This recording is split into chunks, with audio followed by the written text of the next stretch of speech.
Кыргызстандын Ички иштер министрлигинин маалыматы боюнча 2016-жылы 7053 үй бүлөлүк зомбулук катталып, ар бир 7-чи учур физикалык зомбулук болгон.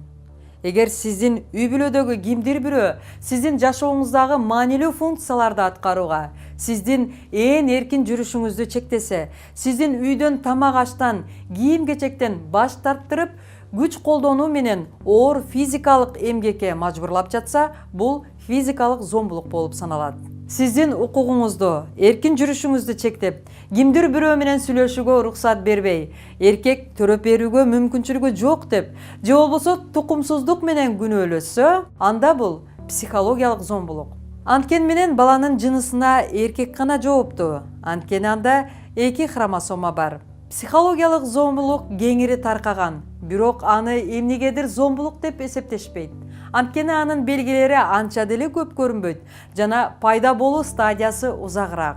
Эгер психологиялык зомбулук улам-улам кайталана берсе, бул жапа чеккен адамдын психикалык азап чегүүсүнө, өнөкөт оорулардын күчөшүнө, жаракат стрессти күчөтүп, депрессияга, дайым коркуп турууга, толук кандуу өөрчүбөй калууга алып келиши ыктымал.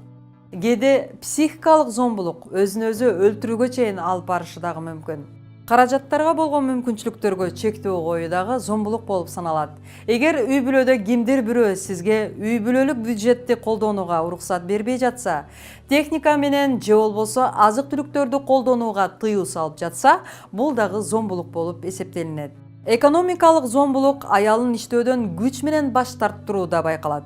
Бирок аялдын жумушка орношуусу анын зомбулуктан сактанууга кепилдик болуп бере албайт. Аялдар эркектерден дагы жогору айлык алышы мүмкүн, бирок ал өзүн күнөөлүү сезип калышы ыктымал. Анткени коомдо эркек аялынан айлык аз алса, уят деп эсептелинет. Көбүнчө үй бүлөлүк зомбулукка аялдар, балдар, кары-картаңдар дуушар болушат. Бул болсо оор кесепеттерге алып келиши мүмкүн.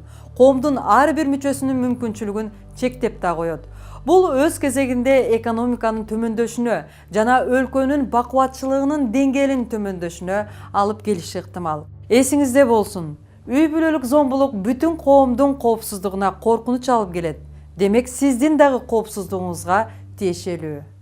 Жыйынтыктоочу корутунду. Денеге залал келтирүү, сабоо, пайдалануу эркиндигин чектөө менен көрсөтүлөт.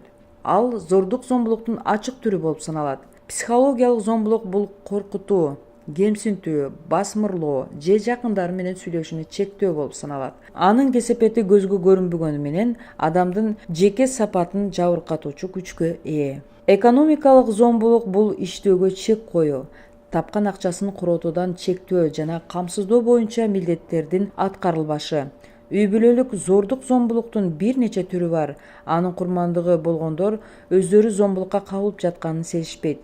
Бирок кандай гана зомбулук болбосун, оор кесепеттерге алып келиши мүмкүн. Ал тургай өз жанын кыюуга да алып барат.